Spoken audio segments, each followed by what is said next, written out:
हाय लोगोफोर नोंथांमोनखौ आंनि YouTube चेनेल GK Pt-i बरायनानै लाग्रोनाय जाबाय। आं दिनै नोंथांमोननि थाखाय मोनसे गोदान भिडिअ लानानै फैदों एबा मोनसे नटिफिकेशननि सायाव आं सावरायनो नागिरदों आरो बे नटिफिकेशनजों रिलेटेड सोमोन्दो थानाय बाथ्राफोरखौ आं सावरायनो नागिरदों। बाथ्राया जाबाय मा दाखालि बावैसो जाय बिथांमोनहा आसाम पुलिसनि जानाखि कमान्ड'नि इन्टारभिउ होदोंमोन एबा फिजिकल टेस्ट होदोंमोन बिथांमोननि रिजाल्टआथ' अलरेडि मोनखांबाय। बिथांमोनहा गोबाङानो मेरिट लिस्टआव गाखोबाय आरो बे मेरिट लिस्टआव गाखोग्राफोरा मोनसे साइकोमेट्रिक टेस्ट होनांगौ दंबावो आरो बे साइकोमेट्रिक टेस्टआ माब्ला जागोन बेखौ अलरेडि फोसावनाय जाबाय। मैयाहाय 13 जुनाव बेखौ फोसावनाय जाबाय आरो एडमिट कार्डखौ मैयानिफ्रायनो जोङो डाउनलड खालामनो हाबाय। गतिके नोंथांमोनहा एडमिट कार्डखौ डाउनलड खालामनानै लादो। सोरनि साइकोमेट्रिक टेस्टआ माब्ला बेखौ नोंथांमोनहा डाउनलड खालामना लादो। नैबे अफिशियेल नटिफिकेशन, बे अफिशियेल नटिफिकेशनाव मा लिरदों जोङो नायबानो नुनो मोनो। बेयाव होनाय जादों रेफरेन्स मा होनदों psychometric test in connection with recruitment of 2450 पोस्टानि जानाखि कन्स्टेबल एबी नि आसाम कमान्ड' बेटालियननि थाखाय जानाखि रिक्रुटमेन्ट जादोंमोन बे रिक्रुटमेन्ट टेस्टनि जानाखि साइकोमेट्रिक टेस्ट, बे साइकोमेट्रिक टेस्टनि मोनसे नटिफिकेशन बियो। एडमिटखौ जों माब्रै डाउनलड खालामनांगौ आरो माब्लानिफ्राय जों डाउनलड खालामनो हागोन आरो एग्जामा माब्लानिफ्राय जागोन बेखौ होनाय जादों। माने the solicited candidate are requested to download their admit cards from नैबे SLPR वेबसाइटनिफ्राय जोङो गावबागाव एडमिट कार्डखौ डाउनलड खालामनो हासिगोन। जाय बिथांमोना साइकोमेट्रिक टेस्टनि थाखाय सिलेक्शन जाबाय बिथांमोना गावबागाव एडमिट कार्डखौ नैबे वेबसाइटआव थांनानै जोङो डाउनलड खालामनानै लानो हागोन। माब्लानिफ्राय? मैयानिफ्रायनो, मैया 4टा बेलासिनि 4टानिफ्राय बेखौ डाउनलड खालामनानै लानो हागोन। आरो साइकोमेट्रिक टेस्टआ माब्लानिफ्राय जागोन होननानै नैबेयाव रोखा दंखायो। साइकोमेट्रिक टेस्टआ जागोन 15 जुननिफ्रायनो जागोन। गतिके नोंथांमोनहा दानिफ्रायनो स्टार्ट खालामदो। दिनै 14 गाबोन सानसे समफोरनिफ्रायनो टेस्टआ जागोन आरो बे साइकोमेट्रिक टेस्टआ माबायदि जानो हागौ आरो बियो मा बुस्थु बोरै बेयाव कुइसनफोरखौ मा रोखोमनि कुइसनफोरखौ सोङो जानो हागौ। जोंनि गोबां केन्डिडेटफोरानो बिथांमोना गोनो गोथो जानानै दं। बेफोर मा बुस्थु बेखौ हयथ' गोबां केन्डिडेटफोरानो इन्टारभिउ होग्राफ्रानो हयथ' होफेरनो मोनाखै। बियो मा बुस्थु बोरै जागोन। स' बेनि सोमोन्दै आं नोंथांमोननो एसे फोरमायनो नाजादों। जेसेबां हायो आङो फोरमायनो नाजागोन। साइकोमेट्रिक टेस्टआ मा आरो बेयाव मा कुइसनफोर सोंनो हाथावथाव बेखौ जोङो सावरायनि। थ' जोङो बिदिबा साइकोमेट्रिक टेस्टनि सोमोन्दै एसे सावरायनि। गुबै साइकोमेट्रिक टेस्ट होननानै बुङोब्ला आं बेयाव मा खालामदों आखु मेलेमारि आनजाद। साइकोमेट्रिक टेस्ट होननानै बुङोब्ला आखु मेलेमारि आनजाद। बेयाव माने नोंनि आखु गुबुन फिल्डआव नोंनि आखु हयथ' बियो कमान्ड'नि साइकोमेट्रिक टेस्ट नालाय बियो कमान्ड'जों सोमोन्दो थानाय एबा फौजिजों सोमोन्दो थानाय माखासे आखुफोरखौ नोंहा माबायदि आखु थानाय जानांगौ सासे फौजि जानो थाखाय, नोंनि आखुआ माबायदि जानांगौ सासे फौजिनि थाखाय, गुबुन सिटुएशनाव नों माबायदि आखु दिन्थिगोन बेफोरखौ बेयाव सावरायनाय जागोन। मेलेमारि आनजाद, आखु मेलेमारि होननानै बुंखादों थोंजोङै साइकोमेट्रिक माने आखु मेलेमारि। आं बेखौ आखु मेलेमारि होननानै बुंनाय जादों।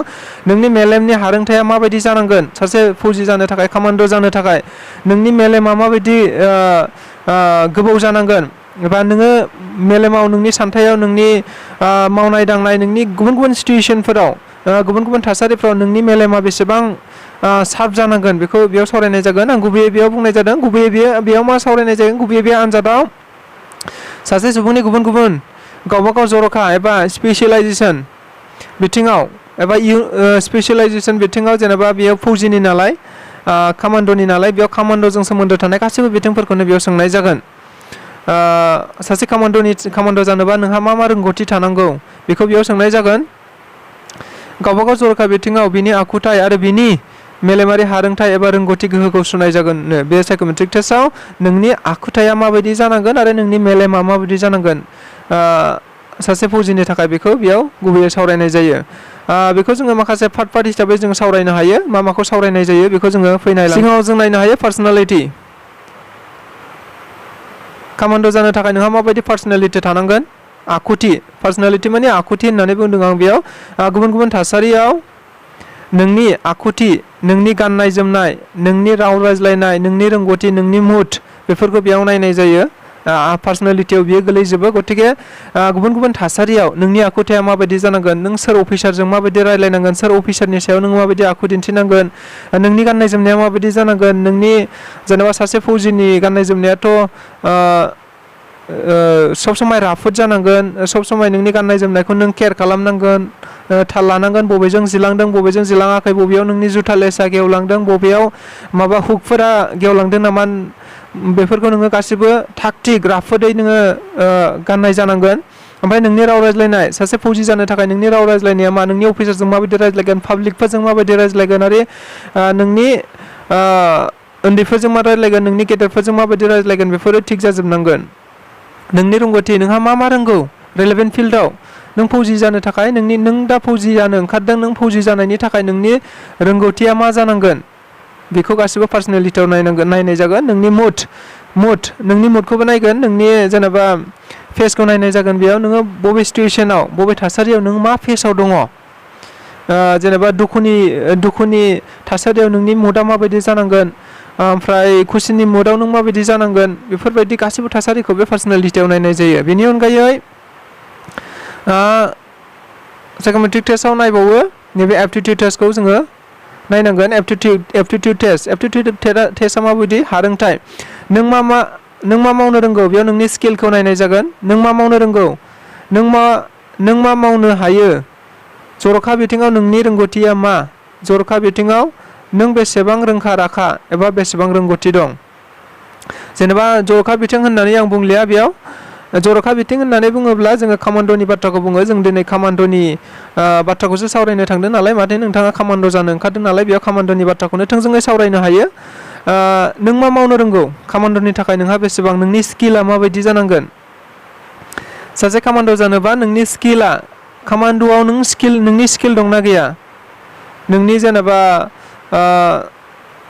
हयतोबा नों सिलाइनि सोमोन्दै बा नों फौजिनि सोमोन्दै नों बेसेबां मा मिथिगौ हयतोबा बेफोरखौ बेयाव सोंनाय जागोन फौजिनि सोमोन्दै कामान्ड'नि सोमोन्दै एबा कामान्ड'जों सोमोन्दो थानाय फौजिजों सोमोन्दो थानाय गासिबो बाथ्राफोरखौ हयथ' बेयाव सोंनाय जानो हागौ स्किल टेस्ट स्किल टेस्ट नालाय नोङो गुबुन फिल्ड जेनेबा नोंहा बेयाव दा कामान्ड' नालाय कामान्ड'जों सोमोन्दो थानाय कामान्ड' माने फौजिजों सोमोन्दो थानाय नोंनि गासिबो कुइसनफोरखौ हयथ' बेयाव सोंनाय जानो हागौ कामान्ड'आ बोरै जायो माबायदि सेलेक्सन खालामनाय जायो आरो कामान्ड' फौजि डिफेन्स मिनिस्टारा सोर बोरै जायो नोंनि आर्मि चिफआ सोर बेबायदि आसामनि डिजिपिफोरा सोर बेफोरबायदि गासिबो बाथ्राखौ हयथ' बेयाव सोंनाय जागोन गतिके नोंथाङा फौजिजों सोमोन्दो थानाय गासिबो बाथ्राफोरखौ बे एप्टिट्युड टेस्टआव रोंनांगोन एबा बे कामान्ड'नि स्किल टेस्टआव नोंथाङा बे बाथ्राखौ गासिबो रोखा मिथिजोबनांगोन बेनि उनाव नेक्स्टआव साइकोमेट्रिक टेस्टआव सावरायबावो नैबे सिचुएशनेल जाजमेन्ट बियो सासे कामान्ड'नि थाखाय बिराद इम्परटेन्ट मोनसे टपिक जों बेखौ नायनाया मोजां थासारियारि बिजिरनाय बेयाव मा होनदों बेयाव गुबुन थासारि होनाय जागोन आरो बबे थासारिखौ नों माबायदि बिजिरगोन आरो नोंनि बिजिरनाया माबायदि जागोन बेखौ नायनाय जागोननो बेयाव नोंनो गुबुन रोखोमनि थासारि होनो हागौ बे थासारिखौ नोङो माबायदि नोजोरजों बिजिरगोन जेनेबा नोंनो मोनसे थासारि होनोसै दानिया बे थासारिया मा नोंखौ सोरगिदिं बिथिंजों उग्रपन्थिफ्रा एक्सट्रिमिस्टफ्रा बेंखनजोब्बाय बे थासारियाव नों मा जाजमेन्ट खालामगोन नों माबायदि बिजिरगोन नोंनि फौजिया नोंनो मोनसे हाग्रा गेजेराव नोंनि सासेल' लोगो फौजिया जेनेबा इनजुर जाबाय गुलि नांजाबाय आथिङाव आखायाव बा जेरावखि जाया गुलि नांजाबाय बा इनजुर जाबाय बे इनजुर जानाय समाव नोंनि जाजमेन्टआ मा जागोन बे सिचुएशनाव बे थासारियाव नों माबायदि बिजिरगोन बेखौ हयथ' बेयाव नायनाय जागोन बे आं होननाय बायदिल' जानाय नङा बेयाव सिचुएशन माने थासारि गुबुन रोखोमनि थासारि होनो हागौ नोंनो बे थासारिनि सायाव नों माबायदि बिजिरगोन बे थासारिखौ नों माबायदि नोजोरजों नायगोन बेखौ बेयाव बिजिरनाय जागोन थासारियारि बिजिरनाय बेयाव थासारि बेस खालामनानै बिजिरनाय जागोन नेक्स्टआव मा नायबावनाय जायो बेयाव डायग्रामेटिक रिजनिंआथ' सासे फौजिनि थाखाय जोबोद गोनांथि डायग्रामेटिक रिजनिं माने मा मेपआरि नायबिजिरनाय बेयाव मेपजों सोमोन्दो थागोन बेयाव बे आयदायाव सावगारि मेप सिन हाबना थायो जेराव बे आयदायाव गासै थासारिखौनो लेखा बिलाइ एबा सिनजों फोरमायनाय जायोनो बे मेपआ नों खुगा बाथ्रा रायलायनाय हयथ' बेयाव गैया बा बेयाव नोंनो ओरै थां बेजों थां बेबायदि होननानै खोन्थानाय गैया नोंखौ मोनसे हायाव हयथ'बा आखिनानै खोन्थानो हागौ नैबे उमुक नैरै थांनांगौ ओरै थांनांगौ हरै थांनांगौ नैबेजों दाथां ओरै थांनाङा नैबेजों फौजि दं नैबेयाव जोंनि लोगोफोर दं नैबेयाव उग्रपन्थिनि केम्प दं नैबेयाव ओरैबायदि नैबे डेन्जार जन बेफोरबायदिखौ हयथ' डायग्रामनि गेजेरजों फोरमायनो हागौ एबा मेपनि गेजेरजों फोरमायनो हागौ नोंनो मोनसे मेप होनाय जागोन बे मेपनि गेजेरजों नोंखौ बुजायनाय जागोन एबा मेपखौ नायनानै नोंनाव सोंनाय जागोन हयथ'बा नोंनि सोरगिदिं नों बबे जायगायाव दङ बर्थमानाव नोंनि साहा मा दं नोंनि खोलाहा मा दं नोंनि सानजाहा मा दं नोंनि सोनाबहा मा दङ बबेजों उग्रपन्थि दं बबेजों उग्रपन्थिनि केम्प दं उग्रपन्थिफ्रा बबेजों फैनो हागौ उग्रपन्थिफ्रा बबेनिफ्राय नोंखौ एटेक खालामनो हागौ नोङो उग्रपन्थिखौ बबेजों माबोरैहाय एटेक खालामनो हागौ बेखौ गासैबो बाथ्राफोरखौ हयथ' डायग्रामनि सोमोन्दै डायग्रामखौ लानानै नोंखौ सोंनो हागौ एबा मोनसे डायग्रामनि गेजेरजों नोंनाव कुइसन सोंनो हागौ एबा डायग्रामनि गेजेरजों एबा सिननि गेजेरजों बेफोर गासिबो थासारिया जागोन गथिखे नोंहा डायग्रामनि सायाव एबा मेपनि सायाव नोंहा रोंगौथि थानाय जानांगोन एबा मेपखौबो नोङो फल' खालामनांगोन आसामा बबेजों दं आसामा बबे स्टेटनि बबे कान्ट्रिनि बबेजों माब्रै दङ बेफोरखौ नोङो थि खालामनानै लानांगोन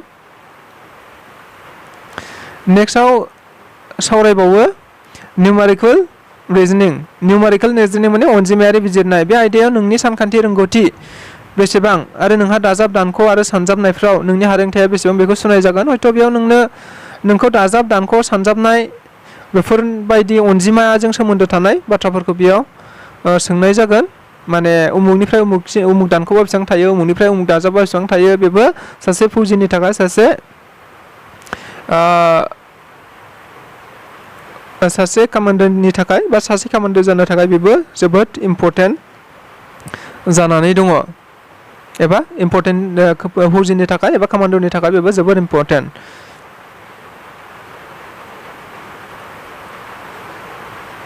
बेनि उनाव जोङो क्रिटिकेल थिंकिंआबो सासे कामान्डारनि थाखाय जोबोद इम्परटेन्ट जेंनायारि सानबोलावरि एबा जेंनायारि सान्थाइ आं बेयाव जेंनायारि सान्थाइ होननानै बुंनाय जादों क्रिटिकेल गुबैयै बेबो थासारियारि सान्थाइजों सोमोन्दो गोनां नाथाय बे थासारिया जेंनाजोंसो सोमोन्दो दङनो बे क्रिटिकेल थिंकिंआ जेंनाजोंसो सोमोन्दो दं बेयाव सासे रौनियाहा मा जेंनाजों मोगा मोगि जानो हागौ आरो बेफोर जेंनानि समाव माबायदि थांखि लागोन आरो नों माबायदि सानगोन बेफोर गासै जेंनानि समाव नोंनि सान्थाइफोरखौ फोरमायनांगोन आं दहाय होननाय बायदि बियो थासारिजों सोमोन्दो गोनां क्रिटिकेल थिंकिं आं दहाय होननाय बायदि जेनेबा बियो माबाजोंनो सोमोन्दो दङ थासारिजोंनो सोमोन्दो दङ जेनेबा नोंखौ मोनसे हाग्रायाव मोनसे न'आव मोनसे रुमाव बबेबा मोनसे जायगायाव नोंखौ फौजिफ्रा बेंबायलायनो दानिया उग्रपन्थिफ्रा सारा एक्सट्रिमिस्टफ्रा नोंखौ सोरगिदिं बेंबाय बे समाव नों मा खालामगोन नोंनि सान्थाया माबायदि जागोन बेयाव नों मा डिसिसन लागोन बेखौ हयथ' बेयाव बिजिरनाय जागोन बेबायदि मोनसे नङा मोनसे नोंनो थासारि होनाय जागोन आरो सोंनायाव कुइसन सोंनायाव नोंनो बेबायदि मोनसे नङा मोनसे थासारि होनाय जागोन बेनि अनगायैबो आं दहाय बुंनाय बायदि जेनेबा नोंहा सासेल' लोगो दंखायो फौजि लोगो बे फौजिया नोंना इन्जुर जाबाय उग्रपन्थिनि गुलि नांबाय नोंसोरखौ होसो उग्रपन्थिया गुलि गावबाय नोंनि लोगोआ गुलि नांजाबाय अब्ला नों बे थासारियाव नों माबायदि सानगोन नोंनि सान्थाया माबायदि जागोन नों माबायदि डिसिसन लागोन हयथ' बेबायदि सोंनाय जागोन एबा मोनसे हाग्रायाव नों बेंखन जानानै नोंना गुलि नांजानाय समाव नोंनि सान्थाइफोरा माबायदि जागोन नोङो माबायदि डिसिसन लागोन बेफोरबायदि गासैबो बाथ्राफोरखौ बेयाव सोंनाय जागोन क्रिटिकेल थिंकिंआ बेनो नोंनि फौजिजों सोमोन्दो थानाय जेंनाफोरा मा जेंनाफोर जानो हागौ आरो बै जेंनाफोरखौ नोङो माबायदि ओभारकाम खालामगोन बेबायदि जेंनाफोरखौ नों माबायदि सुस्रांगोन बेफोर गासैबो बाथ्राफोरखौ बेयाव सावरायनाय जायो गोसोआव लानो गोनां बेयो जेंनाजोंसो सोमोन्दो दङ फुरा माबा मोनसे जेंना खैफोदनि समाव नों माबायदि सानगोन नोंहा खैफोद जाबाय बे खैफोदनि समाव नों माबायदि सानगोन नोंनि साननायफोरा माबायदि जागोन बेखौ नोङो थि खालामनानै लानांगौ एबा बेफोरनि सोमोन्दै नोङो साननानै लानांगौ गथिखे नोंथाङा बे साइकोमेट्रिक टेस्टखौ हैनायनि सिगां आं जा बायदि बाथ्राफोरखौ बुंदों बे बाथ्राफोरनि सायाव नोंथाङा रेडि जानानै थांखाबानो जाबाय। बेफोरनि सोमोन्दैनो साइकोमेट्रिक टेस्टआव सोंनाय जागोन। गुबैयै बियो एग्जाम जाथारगोन, लिरनाय जागोन ना खुगाजों खुगा सोंनाय जागोन बेखौ जोङो गुबैयै बुंनो हाथ'वा। साइकोमेट्रिक टेस्टआ माब्लाबा लिरनायजोंबो जायो, जायखौ जोङो गुबुन गुबुन इन्टारभिउफ्राव रिजनिं टेस्ट होननानै बुङो। रिजनिं टेस्ट, बे रिजनिं टेस्टआनो बेफोरजों सोमोन्दो गोनां। हयथ' बेखौ खुगाजों खुगानो सोंनो हागौ। बियो आखाइजों लिरनाय बेबायदि जायाबो जानो हागौ, खुगाजों खुगानो थोंजों सोंनायबो जानो हागौ बियो। गतिके नोंथांमोनहा लिरनाय एबा खुगाजों खुगा थोंजों सोंनायाव रेडि जानानै थांखानांगौ। हयथ' बेयाव जोङो हिन्दी आरो एसामिस मोननै रावाव सोंनो जानो हागौ। जों आसामनि कामान्ड' हिसाबै बियो एसामिसजों सोंनो हागौ। गतिके नोंथाङा एसामिसखौ एसे बुजिनाय जानांगोन एबा एसामिसखौ नोङो रोंनाय जानांगोन। बेनि अनगायैबो नोङो हिन्दी रोंबानो जागोन। हिन्दीयाथ' थाखागोनखा फौजिनि थाखाय, कामान्ड'नि थाखाय हिन्दीया थाखागोनखा। गतिके एसामिसखौ रोङाब्लाबो नोङो हिन्दीखौ रोंनानै थाबानो जाबाय। गतिके बेयाव आं बुंनाय बायदि मोननै लेंगुवेजआ नोंनि थाखाय रोंनाया नोंनि थाखाय मोजां जागोन। हिन्दी आरो एसामिस बे रावखौ नोङो रोंनांगोन। गतिके नोंथांमोना आंनि भिडिअखौ नायबानो हयथ' एसे साननो हागोन, जायफोरा गिनानै दंमोन साइकोमेट्रिक टेस्टआ मा, आरो जायफोरा मिथियाखैमोन बिथांमोना हयथ' बे बाथ्राखौ नायब्ला नोंथांमोना रोखा जागोन एबा बे बाथ्राजोंनो नोंथांमोना एसे आइडिया मोनगोन साइकोमेट्रिक टेस्टआ माबायदि जानो हागौ, मा कुइसन सोंनो हागौ। गतिके आंनि भिडिअखौ सिगांनिफ्राय जोबजासिम नायनायनि थाखाय गोजोननाय थाबाय। आरो जोबनायाव साइकोमेट्रिक टेस्ट होग्रा बिथांमोननिसिम बेस्ट अफ लाक हरनाय जाबाय। नोंथांमोना साइकोमेट्रिक टेस्टआव मोजाङै मोजां टेस्ट होबोनो हाथों आरो मोजाङै मोजां टेस्टखौ होबोनो हानानै नोंथांमोनहा एपइन्टमेन्ट मोननो हाथों। स' गोजोननाय थाबाय आंनि भिडिअखौ सिगांनिफ्राय जोबजासिम नायनायनि थाखाय। आरो आंनि भिडिअखौ नायनानै मोजां मोनदोंब्ला नोंथांमोना शेयार खालाम, लोगोफोरनो फोरमायनानै हर। आरो नोंथाङा चेनेलाव गोदान फैदोंब्ला जाहाथे साबस्क्राइब खालामनानै लायो, बेखौनो गुरैयै खावलायनाय थाबाय। स' गोजोन्थों।